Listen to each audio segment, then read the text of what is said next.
See, my family is like in my whole entire family, they really support me.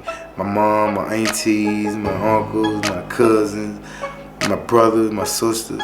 You know, they really support me. So they give me a reason to keep moving, you know what I'm saying? Like, even though at my lowest moment, you know, like me, this the way I live my life. You know, I live for today, and I pray for tomorrow. You know, people used to say, tomorrow ain't promised. Yes, it is. Tomorrow promised. But you ain't promised to see tomorrow. So, you know what I'm saying? Because tomorrow gonna come whether it's gonna be rain, some is sun, but tomorrow coming. You know, I used to wake up and wait, like go to sleep at night. God, I want $1 million tomorrow. I want this. I said, man, you gotta be the craziest somebody ever. Why you praying to God for $1 million? Why don't you just ask God to thank you for your health, your mom health, your kids health, your people's health? You know what I'm saying? And when I pray, I don't just pray for just individual. I pray for everybody.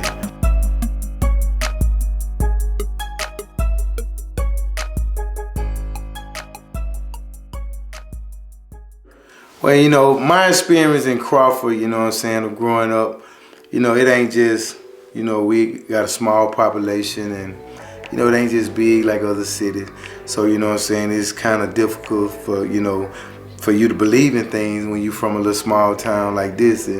But you know me, I always believe in whatever I see, I can do it, you know what I'm saying? And my mom and my dad, you know what I'm saying, they pretty much were never together, but you know what I'm saying, I still love my dad, you know what I'm saying, no matter what. But my mom been in my life my whole life, and not saying that my dad ain't been in my life, but you know what I'm saying, Pop, I always love Pop, you know what I'm saying.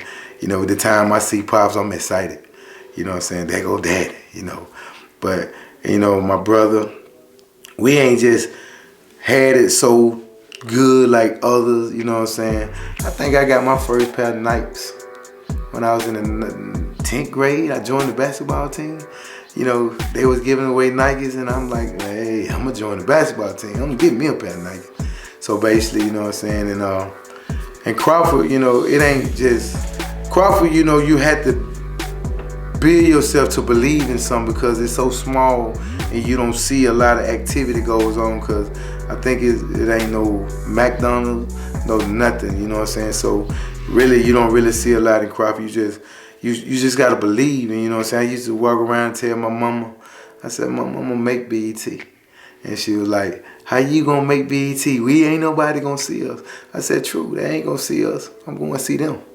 You know what I'm saying? So just a lot of ins and outs, and like I said, growing up in Crawford, Mississippi, man, it ain't just a struggle, but it ain't a lot of opportunity. You know what I'm saying? So you had to really go out and branch out and do whatever you gotta do. Like, a lot of people leave here when they get old enough to leave, and some of them just stay because that's all they know. And you know, like my brothers and my sisters, you know what I'm saying? Like I said, I got 5 sisters and 2 brothers, and you know, we real close, you know what I'm saying? Like I love all my brothers and my sisters. So, you know what I'm saying, we real close. And growing up with my mom, you know what I'm saying, she pretty much used to get on my nerves a lot, but that's my mom, and I love her to death, you know. But, you know, in my high school day, I graduated from West Lowndes High, and you know what I'm saying, and I started, like, I loved the baseball. Like, I grew up playing baseball. Like, baseball was my thing. And, you know, well, when I got a chance to, before I even made it to high school, I was in the 8th grade. I was the only 8th grade that starts high school. Like, I started 3rd base in the 8th grade. Like, coach wouldn't let me hit, but my defense was so solid that I start high school in the 8th grade. And you know, and in high school, man, I got a lot of things, you know what I'm saying? I got pretty much a lot of things done in high school, you know, like I met a lot of new peoples and became real close to them. And, you know, Coach Bridges, you know what I'm saying, Coach Wicks, and, you know, Coach Wicks, you know, RIP to Coach Wicks right now. And they really taught me a lot, you know what I'm saying, like growing up, fighting a little bit here and there, you know what I'm saying? I'm like, but beside all that, you know, baseball and football really kept me focused in school because I didn't think if I played sport, I wouldn't have graduated. That's the way I felt, you know what I'm saying? If I had not played sports, I wouldn't have graduated. You know, then all through my years in baseball and football, 9th, 10th, 11th, 12th, you know, I went a lot of places. We won state championship in the 10th grade. Like, I think I went, as a pitcher, I went 7-0 in the 10th grade, you know, as a pitcher, yeah, 7-0. And we won state that year, Coach Rusty Green, and I still love him to this day, you know what I'm saying? I love all the coaches now, but Coach Wick used to always, you love that man, but you know, Coach Green was my guy, you know what I'm saying? Coach Green really was like a father figure to a lot of us, you know what I'm saying? He didn't play no games, and you know, the name of our shirts he made with no excuse, because he never wanted an excuse from you. Either you just don't do it or do it. Don't say you can't do it, because there's no excuse. The person that really kind of pushed me to become the man that I am today, I had a lot of people in my corner, you know what I'm saying? Like, my granddaddy was kind of in my corner, and you know what I'm saying, my uncles, you know what I'm saying? You know, my uncles, I think I'm still their favorite. You know what I'm saying? Like Uncle Tomud and Uncle Wayne, and you know, like even my uncles and them was on my mom's marriage side, like the Wilsons and the Robinson, like they my family, you know what I'm saying? Like they was with me like when I was, my mom married on the other side, so they was like, they took me in like I was their own, you know what I'm saying? Like I was their real nephew, and then to this day right now, that they still treat me the same. All my uncle, you know, like Robertson and the Wilsons, and I mean, they took me in and treated me like I'm one of them. By me being the first grand out of all my grandkids, and boy, we got a lot of them. Like I'm the oldest of all. I think, man, grandma probably got 100 grandkids, and I'm the oldest of all. Not saying I'm old, but you know, but like grandma, man, that was like, I was her favorite tale. My little cousin called him Whammy Pit, but till Pit came, and then little Babe came, and you know what I'm saying. But I was still grandma's favorite. R.I.P. my grandma and my granddad. I miss y'all. You know what I'm saying? Like R.I.P. The time in my lowest part of my life, you know what I'm saying, where actually I always been like not too high, not too low, you know what I'm saying, because I come from like not too much, so I know how I feel to be at the bottom, you know what I'm saying, so I know exactly what it means to not have nothing. So, you know, at my lowest, it's like, I just really can't tell, because, you know what I'm saying, they always say when you just don't never give up, and you know, keep going, keep moving, keep pushing. So at my lowest, I feel like if I got $10 to my name, I say, okay, I'm gonna take this 10. I'm gonna find me something to buy for $5.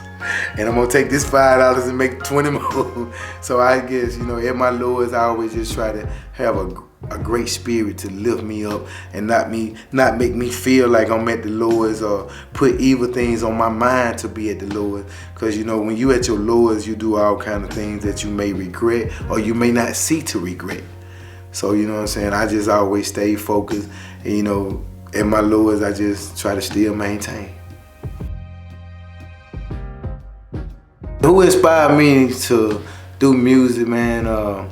I gotta say, man, you know, my partner Rush and them, you know, Polo and them, they always can rap, and they was like my best friend, like Rico and Redmayne. You know, Redmayne don't win no rapper, you know what I'm saying? But like Rush, Polo, Mo, they used to, you know what I'm saying, walk around, you know. So basically, it's just like they decide to just, like, we from the same hometown, and they love, you know, we love to rap. So, and I'm like, y'all ain't leaving me out. You know what I'm saying? Like, hey.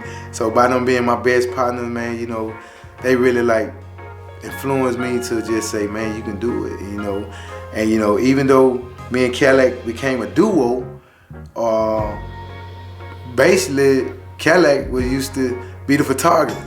So you know what I'm saying, Cadillac used to be the photographer, just used to go all kind of ways. And Rushing was, you know, was the rappers, you know what I'm saying? Like, but you know, like I used to stay with Rush all the time, you know. He used to rap. He used to write me a little rhyme or two. I said, hey man, write me some, bro. So he was like, okay, I'll write you some. So, you know, he wrote me some, and I said, you know what? Man, I got to reading the organ one day. I said, man, Lil Wayne make all this money doing shows. I said, man, I want to take it serious, you know what I'm saying? I want to take it serious. So, you know, coming up with the Crawford Boy, we gave ourselves a name, and the buzz started going. And, you know what I'm saying? By them being like my brothers, man, like, you know, we just always stuck together. And to this day now, we still like best of friends, you know. Like, but they really inspired me to just do music, you know. Like, they don't know it, but I tell them sometimes, you know what I'm saying? But I guess they don't believe me, so hey. The relationship with Cadillac Don, man, me and Cadillac been best of friends ever since we can remember, like grade school. And you know, growing up with Cadillac, man, it was unbelievable, man. Cadillac was the only somebody in the group that we used to hang that I buy some cookies and have 2 cookies left and keep them. He'll wrap them up in a paper towel and he'll put them in his bag. And then when everybody else get hungry and we walking and ain't got nothing to eat, he'll pull out his cookie and start eating. You know, I used to get mad, like, Cadillac, you gonna share that cookie?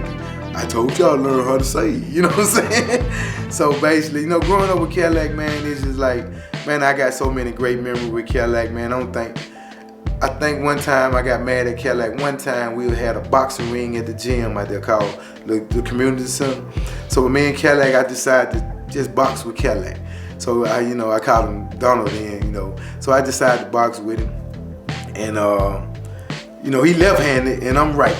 So basically I was swinging at him, trying to knock him out, just swinging.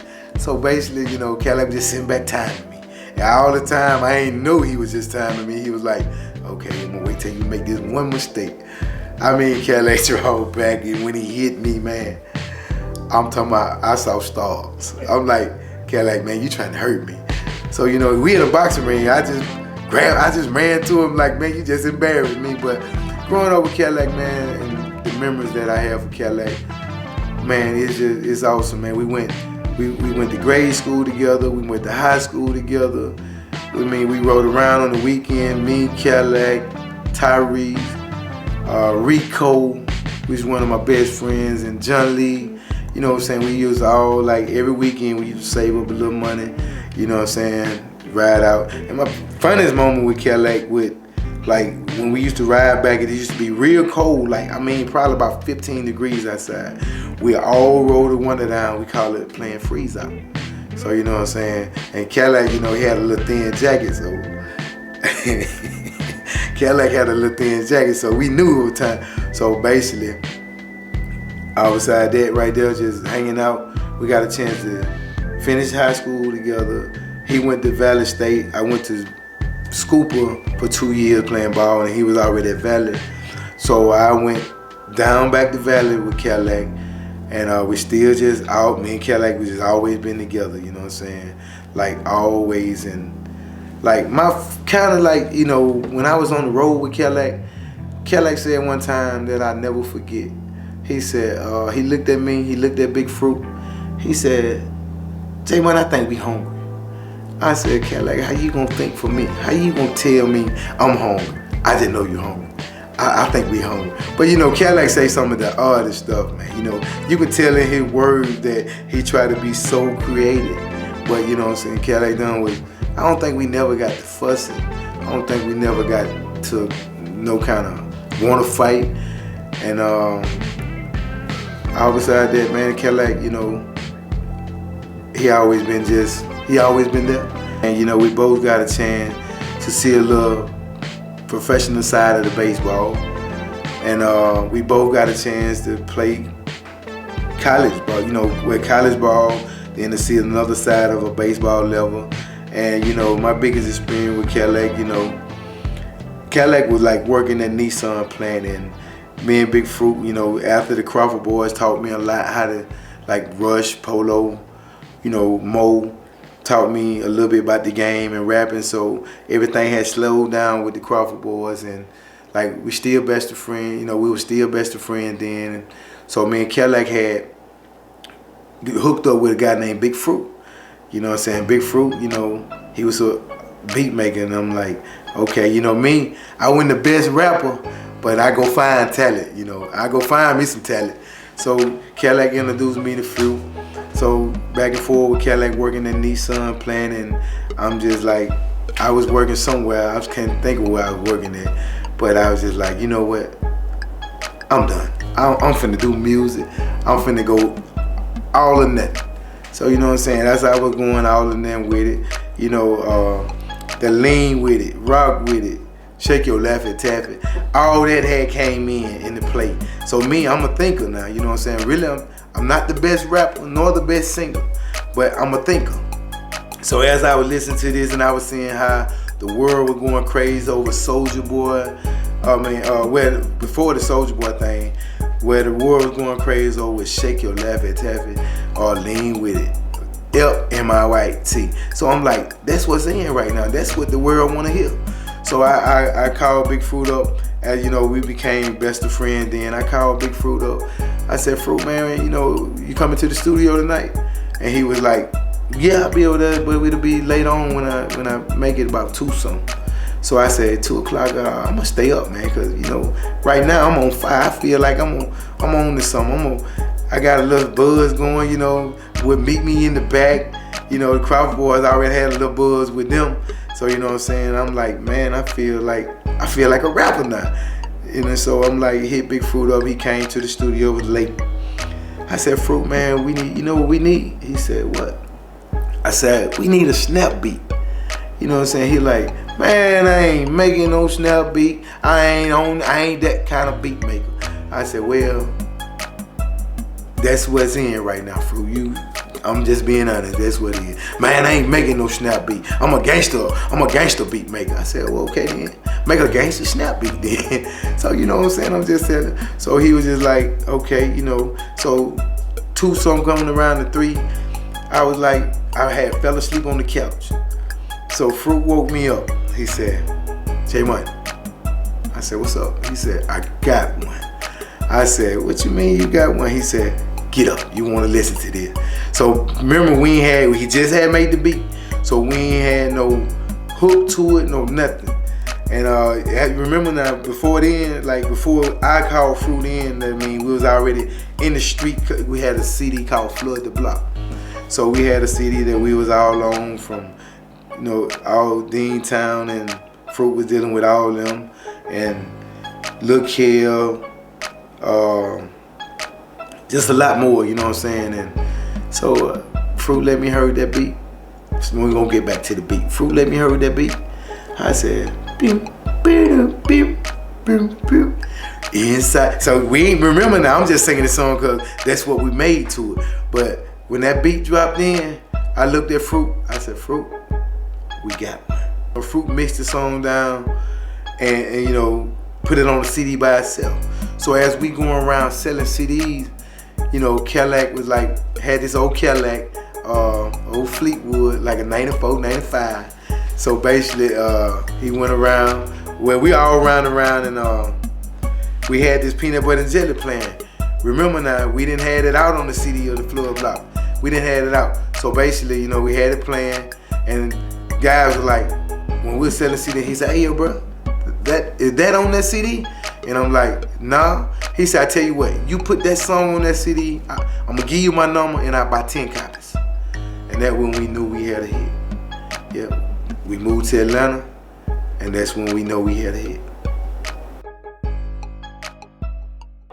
Like after the music had died down with the peanut butter and jelly, you know what I'm saying, it had got overwhelming because it was like a lot of U-turns went that way, and I still had a passion for music. So I had, you know, I've been doing music with, you know, Rick been in the game for a long time. Rick Outlaw, Magnolia Boy ENT. You know what I'm saying? He been in the game a long time. He used to go back and forth with me and Cadillac. So, you know, we had, I still got a passion for music. So I'm like, I'm gonna switch my music up. I got my grown man on now. I got a little older. You know what I'm saying? I'm gonna start doing Southern Soul. So, you know, not saying that I got a passion for music, so I didn't want to give up. So, you know, went to Atlanta. C Sharp had dropped me an old Southern Soul track. You know, I'm like, okay, C Sharp. I hit C Sharp. I said, C Sharp, I need a Southern Soul track. He hit me back, got one for you. So I went up there, went all the way up there, recorded. Came back. I said, Rick, man, I got a plan, man. I brought the song to Rick, and Rick was like, oh yeah, we got something going, buddy. So you know, we just started getting together on the Southern Soul side.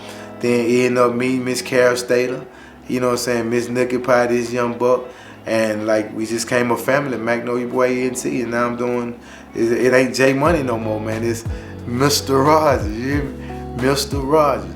So you know what I'm saying. Then I've been representing Magnolia Boy ENT. You know, shouts out to my sister Carol Stater, shouts out to Rick Outlaw. You know what I'm saying. So I've been repping with Magnolia Boy ENT on the Southern Soul side. So you know, we've been doing big things, and I don't want to give up. I'm not gonna give up because it ain't meant for me to give up. You know, it just ain't my time right now. It ain't meant for to give up, and it ain't just say it ain't my time because I'm making noise, and a lot of people know me. Like even with I did a big record with Big Yayo. He got 230. It just was tearing the charts up real quick. 230,000 some views. I'm like, whoa. You know what I'm saying? Then you know we just keep moving, man. Like went from rap, went from baseball to rap to now I'm in Southern Soul, man. You know, I just got a passion for whatever I do, and whatever I do till God make that time for me, I ain't giving up. Southern Soul, Mr. Rogers, Magnolia Boy ENT. We all we got.